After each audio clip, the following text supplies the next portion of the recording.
आज अमेरिका में ट्रंप युग का अंत और बाइडेन युग की शुरुआत होगी। डेमोक्रेटिक नवनिर्वाचित राष्ट्रपति जो बाइडेन और उपराष्ट्रपति कमला हैरिस आज शपथ लेंगे। 6 जनवरी की हिंसा और कोरोना के कारण शपथ समारोह की कई परंपराएं बदली हैं और इसके अलावा डोनाल्ड ट्रंप भी विदाई से जुड़ी कई परंपराएं तोड़ रहे हैं। देखिए खास रिपोर्ट। अमेरिका में बाइडेन युग का होगा आगाज। नए राष्ट्रपति जो बाइडेन लेंगे शपथ। भारतवंशी कमला हैरिस भी रचेंगी इतिहास। जो बाइडेन 20 जनवरी को अमेरिका के 46वें राष्ट्रपति के तौर पर शपथ लेंगे। बाइडेन के साथ भारतवंशी कमला हैरिस अमेरिका की पहली अश्वेत और महिला उपराष्ट्रपति के पद पर शपथ लेंगी। कोरोना वायरस की महामारी और यूएस कैपिटल में 6 जनवरी को ट्रंप समर्थकों की हिंसा की वजह से इस बार का शपथ ग्रहण समारोह बहुत अलग और छोटा होने वाला है। सुरक्षा चिंताओं के मद्देनजर इस बार अमेरिकी राजधानी वाशिंगटन डीसी में 25,000 नेशनल गार्ड्स की तैनाती की गई। एफबीआई को ऐसे इनपुट भी मिले थे कि अमेरिकी राष्ट्रपति डोनाल्ड ट्रंप के समर्थक वाशिंगटन ही नहीं 50 राज्यों की राजधानियों में बवाल कर सकते हैं, लिहाजा व्हाइट हाउस की सुरक्षा के लिए पुख्ता इंतजाम किए गए हैं। बाइडेन और कमला हैरिस का शपथ ग्रहण समारोह अमेरिकी समय अनुसार 20 जनवरी को दोपहर 12 बजे शुरू होगा, यानी भारत के समय अनुसार रात 10:30 बजे यह कार्यक्रम होगा। बाइडेन इसके बाद लोगों को संबोधित और अगले 4 सालों के कार्यकाल के लिए अपना विजन पेश करेंगे। इस साल कैपिटल हाउस से व्हाइट हाउस तक होने वाली पब्लिक परेड नहीं होगी, इसके बजाय एक वर्चुअल परेड का आयोजन किया जाएगा। शपथ ग्रहण समारोह में लेडी गागा राष्ट्रगान गाएंगी और जेनिफर लोपेज भी म्यूजिकल परफॉर्मेंस देगी। लेडी गागा के अलावा Justin Timberlake, Demi Lovato, Garth brooks, John legend समेत तमाम कलाकार इस कार्यक्रम का हिस्सा बने।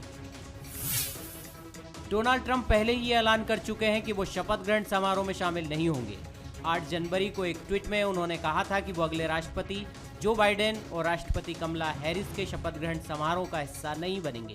अमेरिका के अगले राष्ट्रपति की शपथ लेने के बाद जो बाइडेन जब ओवल ऑफिस पहुंचेंगे तो शायद उन्हें ट्रंप की तरफ से लिखी चिट्ठी भी ना मिले। मीडिया रिपोर्ट्स में कहा जा रहा है कि ट्रंप जाते जाते सालों पुरानी ये परंपरा तोड़ सकते हैं। Bureau report Bansal. चलिए बात करते हैं मध्य प्रदेश की कुछ खबरों की। सीएम शिवराज सिंह चौहान ने कलेक्टर कमिश्नर कॉन्फ्रेंस की और कॉन्फ्रेंस में सीएम शिवराज सिंह चौहान ने अधिकारियों को फ्री हैंड दिया। उन्होंने कहा कि अधिकारी ये ठान लें तो अवैध शराब के कारोबारी नहीं बचेंगे। सीएम ने कहा कि गंदगी को पूरी तरह से साफ करें। अधिकारी अगर ठान ले तो कौन को पता नहीं चलेगा कि कहां बिक रही है, कहां बन रही है और कहां से आ रही है। ये नहीं हो सकता। एक ही पंक्ति का निर्देश है मेरा, अवैध शराब का धंधा पूरी तरह से नष्ट करना है। अब निर्देशों की सूची मेरे पास है, लेकिन मैं कोई निर्देश नहीं दे रहा, क्योंकि आप अच्छी तरह जानते हो मैं क्या कहूंगा, कहां पकड़ो, कैसे पता लगाओ। पकड़ना है और समाप्त करना है माफियाओं। ये गंदगी की सफाई होनी पूरी तरह से। इसलिए मैं कह रहा हूं कि जड़ों पे हमला करो, जड़ों पे प्रहार करो, और कैसे करो ये निर्देश मैं दूं इसकी बिल्कुल आवश्यकता नहीं। आप लोग जानते हैं, मुझसे बेहतर जानते हैं। इधर मंगलवार को भोपाल में शिवराज कैबिनेट बैठक हुई और इस बैठक में कई अहम प्रस्तावों पर मुहर लगाई गई। मध्य प्रदेश में 1 अप्रैल से 30 अप्रैल तक ट्रांसफर होंगे। ट्रांसफर नीति को पारदर्शी बनाने का फैसला लिया गया। प्रशासनिक और मानवीय दृष्टिकोण का भी ध्यान रखा जाएगा। साथ ही कहा गया कि किसी भी कीमत पर प्रदेश में शराब माफिया बर्दाश्त नहीं किए जाएंगे। मंत्रियों को बजट से संबंधित तैयारी करने के भी निर्देश दिए गए। 20 तारीख से रोजगार मेलों का आयोजन होना है। बजट के लिए विभागीय समीक्षाओं के मंत्रियों को निर्देश दिए गए कि हर विभाग का प्रेजेंटेशन हर कैबिनेट बैठक में होगा। कैबिनेट में ऊर्जा विभाग का प्रेजेंटेशन हुआ। 100 रुपए के बिल के दायरे में आने वाले इनकम टैक्स को हटाया गया। सौर ऊर्जा की तरफ बढ़ने के निर्देश दिए गए। बड़े बकायेदारों के खिलाफ भी अभियान चलाया जाएगा। जेई और एई का परफॉर्मेंस के आधार पर ही आगे की नियुक्ति की जाएगी। आज ऊर्जा विभाग का प्रेजेंटेशन हुआ जो काफी सारगर्भित था, और उस प्रेजेंटेशन के समय भी कई निर्णय मुख्यमंत्री जी के द्वारा लिए गए। जैसे जो 100 रुपए के बिल के दायरे में इनकम टैक्स पे ही 6 लाख उपभोक्ता आते थे, उन सबको उसको दायरे से बाहर निकालने का उन्होंने विभाग को कहा है कि इनकम टैक्स जिसमें अधिकारी लोग भी आ गए थे, ए क्लास के अधिकारी आ गए थे, उन्हें उससे निकाले। कल 20 तारीख को हमारे रोजगार मेले रहेंगे। जो मंत्री जहां हैं जाना चाहते हैं वो वहाँ, और अथवा मुख्यमंत्री जी के साथ भोपाल में बाकी के मंत्री यहाँ पर रहने वाले हैं। भोपाल में मुख्यमंत्री शिवराज सिंह चौहान ने संबल योजना पर हितग्राहियों से संवाद किया। इस दौरान उन्होंने संबल योजना के हितग्राहियों की राशि उनके अकाउंट में ट्रांसफर कर दी। उन्होंने बताया कि संबल योजना में 224 करोड़ की राशि का ट्रांसफर किया गया। वहीं सीएम ने 2024 तक सभी हितग्राहियों को पक्का मकान बनाने की बात भी कही। सुनो रे संबल के लाभार्थियों, आने वाले 2024 तक मध्य प्रदेश की धरती पर कोई गरीब बिना पक्की छत के नहीं रहेगा, सबके पक्के मकान बनवाए जाएंगे। ये संकल्प भारतीय जनता पार्टी की सरकार का है। एक तरफ जहां गरीब भूख से मर रहा है, तो वहीं रसूखदार उनके हिस्से के राशन को जब्त किए बैठे हैं। इंदौर जिला प्रशासन ने लाखों का राशन घोटाला पकड़ा है, जिसमें 12 राशन की दुकानों से लगभग 51,000 गरीब परिवारों का राशन बरामद किया गया है। इसमें खाद्य विभाग के अधिकारियों की मिलीभगत भी सामने आई है। मध्य प्रदेश का सबसे बड़ा राशन घोटाला, 80 लाख रुपए के राशन का घपला। गरीबों के राशन पर किसकी नजर? क्या अब टूटेगी माफिया की कमर? मिनी मुंबई कहे जाने वाले इंदौर में मध्य प्रदेश के सबसे बड़े राशन माफिया के रैकेट का खुलासा हुआ है। जिला प्रशासन ने अब तक की सबसे बड़ी कार्रवाई करते हुए 80 लाख रुपए के राशन घोटाले का पर्दाफाश किया। राशन माफियाओं ने केंद्र और राज्य सरकार की तरफ से गरीबों को बांटे जाने वाले राशन को भी नहीं छोड़ा और 2,55,000 किलो से ज्यादा का राशन बाजार में बेच दिया। इस पूरे मामले का खुलासा एक छोटे से सुराग से हुआ। पिछले दिनों महू में प्रशासन ने एक दुकान पर कार्रवाई की थी। जो महू में हम लोग ने जांच की थी, उसमें एक मोहन अग्रवाल नाम का व्यक्ति पकड़ा गया था, जिसका मुख्य तौर पर चावल का ज़्यादा व्यवसाय था उसका, और वो गरीबों का जो कोटे का जो चावल रहता था, इसको साइफन ऑफ करके और बाहर बेचते थे। उसी क्रम में जो हम लोगों ने जांच शुरू की थी, शहर की दुकानों की नज़र रखे हुए थे हम लोग कि शहर की दुकानों में जो अन्य राशन की दुकानें हैं, उसमें भी प्रॉपर्ली गरीबों को राशन मिल रहा है अथवा नहीं। कुछ जगह शिकायतें भी आई थी हम लोगों को, और हम लोग ने फाइनली 12 दुकानों को क्लोज किया, उन पर ऑब्जर्व किया कि ये मालूम पड़ा कुछ 12 दुकानें ऐसी हैं जिसमें कि ज़्यादा गड़बड़ी चल रही है। इसके बाद जब प्रशासन ने जांच शुरू की तो परत दर परत खुलती गई और जांच का दायरा 12 दुकानों तक बढ़ाया, तो एक ऐसे नाम का खुलासा हुआ जो इस पूरे रैकेट का सरगना है, जिसका नाम है भरत दवे। भरत दवे कोई और नहीं बल्कि राज्य उपभोक्ता संघ का अध्यक्ष है। गरीबों के हक पर डाका डालने में भरत दवे का कई लोग साथ दे रहे थे। लगभग 10 FIR हो रही हैं, जिसमें कि प्रमोद दहीगुड़े भी शामिल हैं, उसमें भरत दवे भी हैं जो मुख्य राशन माफिया है, श्याम दुबे भी हैं जो उसका सहयोगी था राशन माफिया भरत दुबे का, प्लस इसमें रासुका की कार्रवाई भी हम लोग कर रहे हैं। प्रशासन ने भरत दवे के साथ उसके एक साथी प्रमोद के खिलाफ NSA की कार्रवाई की है। इतने बड़े घोटाले को बगैर सरकारी अधिकारियों की मिलीभगत के अंजाम देना संभव नहीं था। जब तफ्तीश आगे बढ़ी तो खुलासा हुआ कि प्रभारी फूड कंट्रोलर RC मीणा की मिलीभगत सामने आई। लिहाजा प्रशासन ने मीणा समेत 31 लोगों के खिलाफ FIR दर्ज करवाई है। भरत दवे केवल इंदौर तक सीमित नहीं है, हर दुकान में जो भी प्रमोट करते थे लोग जिलों में जाकर के किस प्रकार से कालाबाजारी चोरी हो सकती है, और वो राशन जो मिलता था उस राशन को ये लोग फिर बाहर इसको बेचते थे। राशन को लीगलाइज करने के लिए फर्जी बिल्स का उपयोग करने की बात भी सामने आई है, जो पुलिस इन्वेस्टिगेशन है वो आगे आएगी। सवाल यह है कि आखिरकार राशन दुकानों से बाजार में अनाज कैसे पहुंचता था। प्रशासन को शुरुआती तौर पर पता चला कि भरत दवे कई तरह के फर्जी बिल बनाकर ये काम करता था। इस रैकेट ने कोरोना काल में चलाई गई प्रधानमंत्री गरीब कल्याण योजना और मुख्यमंत्री अन्नपूर्णा योजना का राशन भी डकारा है। अब तक जांच में इन दुकानों से 1,85,625 किलो गेहूं, 69,855 किलो चावल, 3,169 किलो नमक, 2,201 किलो चना दाल, 1,021 किलो साबुत चना समेत शक्कर, केरोसिन और तुअर दाल मिली, जो स्टॉक लिमिट से काफी ज्यादा थी। जांच दल का मानना था कि जिन दुकानों पर स्टॉक से कम सामग्री मिली है, उन्होंने गरीबों के राशन को बाजार में बेचा है। 12 दुकानों में लगभग 25,500 किलो खाद्यान्न कम निकला वहाँ पर, जिसमें कि कालाबाजारी करना हुआ उसमें रिकॉर्ड के हिसाब से। लगभग 8-10 दिन जांच चली है पूरी, और उसमें अगर एक व्यक्ति को जो 5 किलो राशन खाद्यान्न मिलता है, पात्रता बनती है पर प्रति व्यक्ति, उस मान से देखा जाए तो 51,000 से अधिक लोगों का मात्र 12 दुकानों में इन लोगों ने कालाबाजारी की है इसकी, और उसका दुकानवार हम लोगों ने केस बनाया है। अब ये रैकेट केवल इंदौर तक सीमित नहीं है, बल्कि प्रदेश के कई जिलों में फैला है। अब पुलिस पर पूरा दारोमदार है कि वो इस मामले में कितनी जांच करती है। एक सिर पकड़ा है, जैसे जैसे जांच आगे बढ़ेगी कई चेहरे बेनकाब हो सकते हैं। पीयूष पारे, बंसल न्यूज, इंदौर।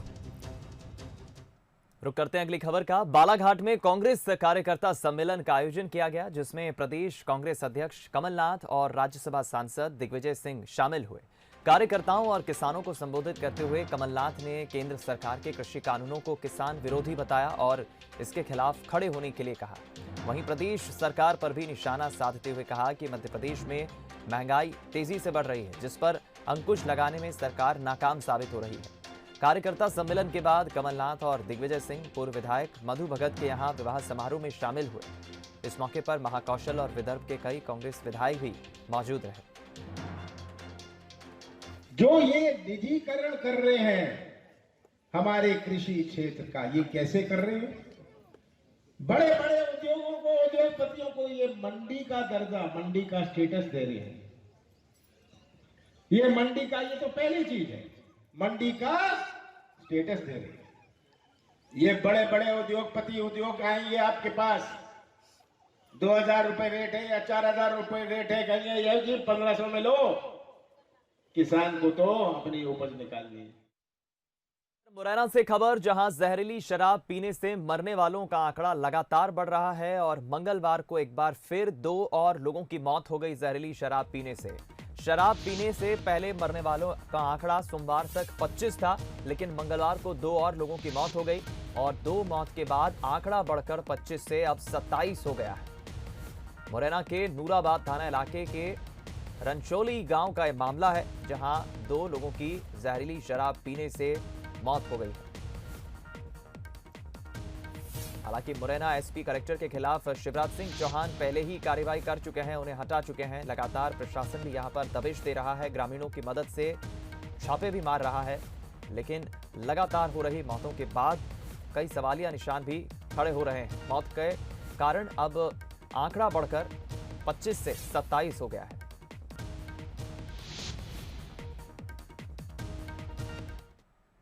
इधर उज्जैन में फूड विभाग ने छापेमार कार्रवाई की है, जहां नागझीरी स्थित ओंकार केमिकल फैक्ट्री से बड़ी मात्रा में मेथनॉल जब्त किया है। बता दें आपको, मेथनॉल का इस्तेमाल जहरीली शराब बनाने में किया जाता है। वहीं फैक्ट्री में जो सामान बिना लाइसेंस के मिला है, उसको भी टीम ने जब्त कर लिया है। इधर फूड विभाग के अधिकारियों का कहना है कि फैक्ट्री व्यवस्थाओं की भी कमी देखी गई। साथ ही फैक्ट्री में काम करने वाली लेबर के पास सुरक्षा गैजेट्स भी कम थे, जिसको लेकर फैक्ट्री पर कार्रवाई की जा सकी है।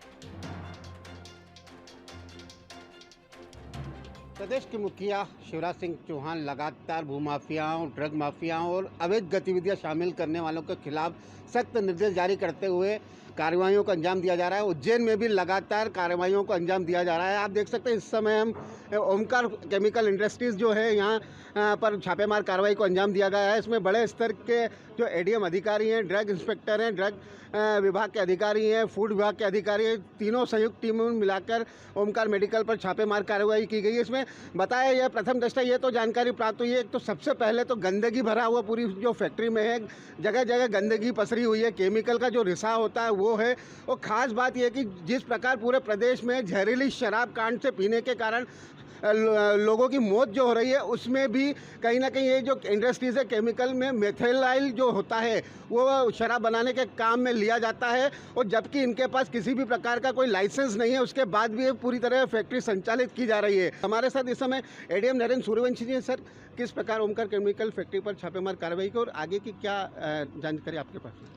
देखिए, जैसा आज आप देख रहे हैं, जो विषैली शराब में बनाने वाले जो कंटेंट होते हैं, उनकी विभिन्न स्तरों से हमारे द्वारा जांच की जा रही है समय समय पे। उसी के तहत हम लोगों ने आज इस फैक्ट्री का निरीक्षण किया है।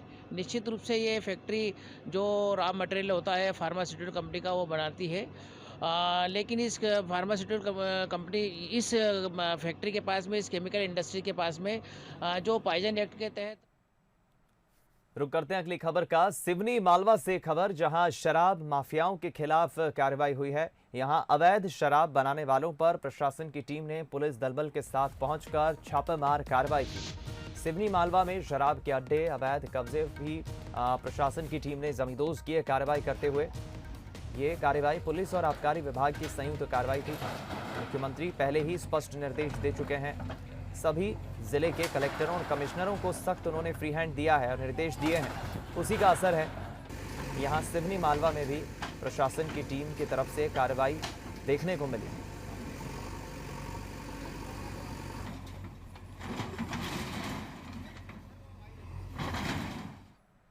भोपाल जेल में बंद एनआरआई रवि जाटव के खिलाफ एक और मामला दर्ज किया गया है। सलाखों के पीछे बंद होने से पहले आरोपी एनआरआई ने 9 जनवरी को घर में घुसकर प्रेमिका की मां और छोटे भाई से मारपीट करने के पहले उससे ज्यादती भी की थी।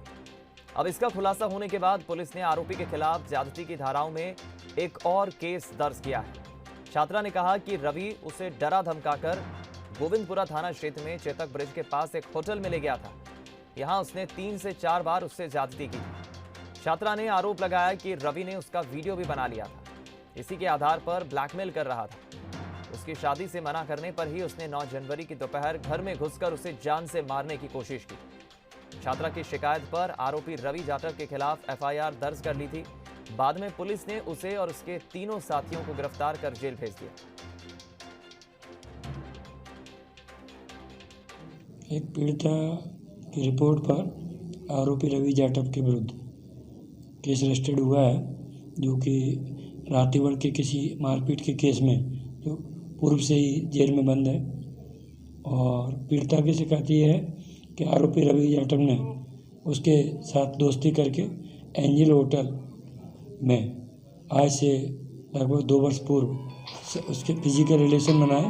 तत्समय जो भी दोस्ती या अन्य कारणों से, उसके दबाव के कारण से उसके द्वारा रिपोर्ट फरियादिया द्वारा नहीं कराई। अब रिपोर्ट हुई जिस पे एफआईआर की गई है। आरोपी किसी अन्य प्रकरण में पूर्व से जेल में है, जिसको जल्दी गिरफ्तार कर लिया जाएगा। खबर उज्जैन से, जहां उज्जैन में 2 दोस्तों के बीच लड़ाई का एक वीडियो सामने आया है, जिसमें एक दोस्त अपने ही दोस्त पर चाकू से हमला करता दिख रहा है। पुलिस ने वीडियो की तफ्तीश की तो पता चला कि ये उज्जैन के नीलगंगा थाना क्षेत्र का मामला है और दोनों दोस्तों के बीच कहासुनी होने से लड़ाई हो गई। आप देखिए, एक शख्स नजर आ रहा है, एक दोस्त जिसने कॉलर पकड़ रखी है और उसी के हाथ में चाकू भी नजर आ रहा है। और वो किस तरह कॉलर पकड़ के अपने दूसरे दोस्त पर चाकू से हमला कर रहा है। हालांकि पुलिस ने आरोपी को गिरफ्तार कर लिया है और दूसरे दोस्त जिस पर ये हमला कर रहा है आरोपी, उसे उपचार के लिए अस्पताल में भर्ती किया। सीसीटीवी फुटेज में एक लाइव घटना कैद हुई है और जब इसका परीक्षण किया गया तो ये थाना नीलगंगा की पाई गई है और घटना की पुष्टि भी हुई है। इसमें जो घटना करने वाला आरोपी गिरफ्तार किया गया है, पहचान की गई है। इसमें न केवल आपराधिक प्रकरण दर्ज कर आरोपी को गिरफ्तार किया गया है, बल्कि इसमें आर्मशक्ति की कार्रवाई की गई है। अभी जो पकड़ा गया है उसमें कोई दोनों दोस्त हैं, दोनों आपस में पहले भी मिलते रहे, लेकिन किसी छोटी मोटी बात को लेकर विवाद हो गया और उसी विवाद में ये घटना सामने आई है। आरोपी को गिरफ्तार किया गया है। इधर शहडोल में ट्रैफिक पुलिस की गुंडागर्दी का एक वीडियो जमकर वायरल हो रहा है। वीडियो में ट्रैफिक पुलिसकर्मी एक राहगीर से मारपीट करता नजर आ रहा है। राहगीर मिन्नतें करता रहा, लेकिन पुलिसकर्मी का दिल नहीं पसीजा और ये सब यातायात प्रभारी की मौजूदगी में हुआ। अब उस राहगीर का कसूर और सुन लीजिए।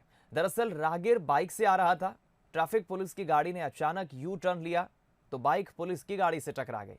पुलिसकर्मी यहां अपनी गलती मानने के बजाय उससे गाड़ी की टूट फूट का खर्चा मांगने लगे और जब उसने मना किया तो बेरहमी के साथ उसके साथ मारपीट करने लगे। मारपीट का यह वीडियो वायरल हो रहा है। वहीं अधिकारी खुद को अनजान बता रहे हैं।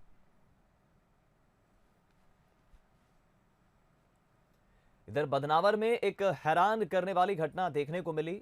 एक युवक को जिंदा करने के लिए उसकी लाश तालाब में ले जाकर मिट्टी में दबाई गई। जब जान नहीं लौटी तो मौके पर पुलिस पहुंची, शव को पोस्टमार्टम के लिए ले गई। घटना कवनासा गांव की है, जहां ट्रैक्टर ट्रॉली में बैठकर जा रहे युवक गौरव की बिजली लाइन की चपेट में आने से मौत हो गई थी। उसे बदनावर के सरकारी अस्पताल ले जाया गया था, जहां डॉक्टर्स ने उसे मृत घोषित कर दिया था।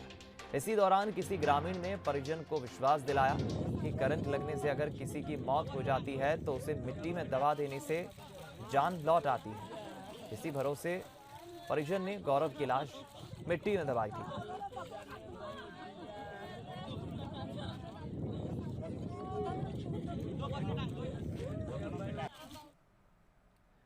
खबर मुंबई से, जहां Amazon प्राइम पर वेब सीरीज तांडव को लेकर हो रहे बवाल पर अब खुद फिल्म के डायरेक्टर अली अब्बास ने एक आधिकारिक बयान देते हुए पुष्टि की है। और डायरेक्टर अली अब्बास ने कहा है सोशल मीडिया पर बयान जारी करते हुए कि वेब सीरीज के कंटेंट में हम जल्द ही बदलाव करेंगे। गाइडेंस के लिए सूचना प्रसारण मंत्रालय को अली अब्बास ने शुक्रिया भी कहा है और विवादित कंटेंट के लिए अपने तमाम दर्शकों से अली अब्बास ने माफी भी मांगी है।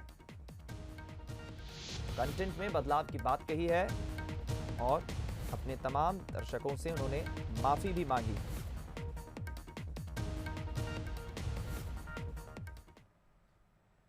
जिस तरह 1983, 2007 और 2011 वर्ल्ड कप की यादें आज भी लोगों के जहन में जिंदा है, उसी तरह 2020-21 बॉर्डर गावस्कर ट्रॉफी का रोमांच भी क्रिकेट प्रेमी सालों तक नहीं भूल पाएंगे। इस सीरीज में वो सब कुछ हुआ जो एक क्रिकेट प्रेमी हमेशा देखना चाहता है। रोमांच से भरी इस सीरीज में टीम इंडिया ने ऐसी गदर मचाई कि कंगारू देखते ही रह गए और भारत ने 70 साल पुराना रिकॉर्ड तोड़ दिया। ना कप्तान कोहली, ना स्पिन ट्विंस अश्विन जडेजा, ना ही तेज तर्रार बुमराह शमी, लेकिन फिर भी जीत भारत के कब्जे में।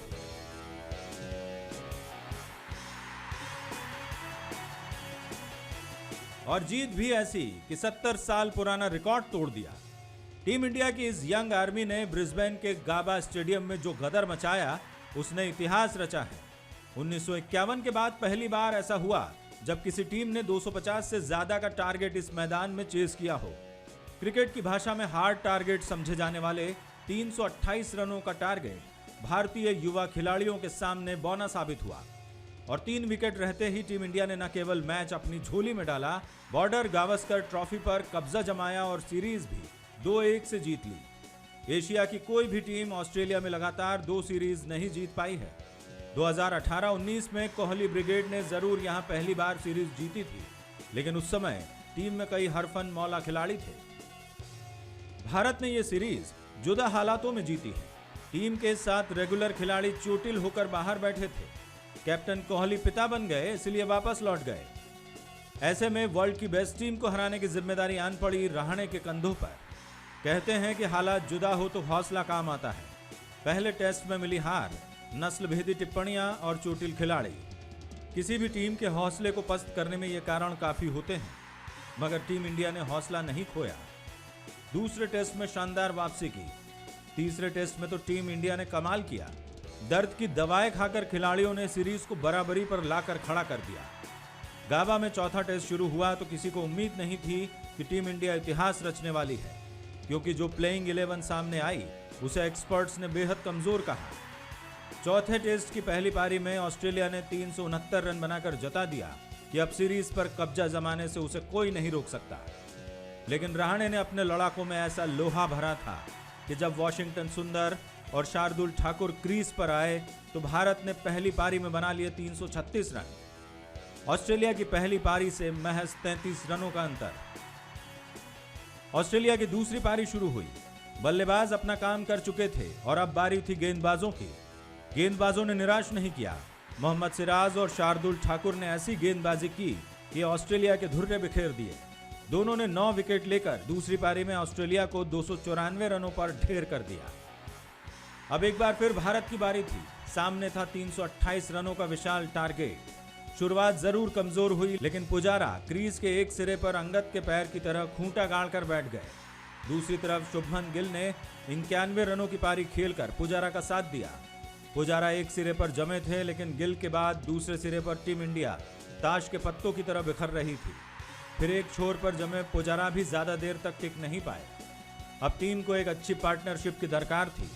क्रीज पर आए ऋषभ पंत और वॉशिंगटन सुंदर, दोनों ने मुश्किल हालातों में खेलना शुरू किया और ऐसा खेले कि टीम इंडिया को जीत की दहलीज तक पहुंचा दिया और भारत ने रच दिया इतिहास। हार कर जीतने वाले को बाजीगर कहते हैं और टीम इंडिया इस सीरीज में बाजीगर ही साबित हुई है। Bureau report.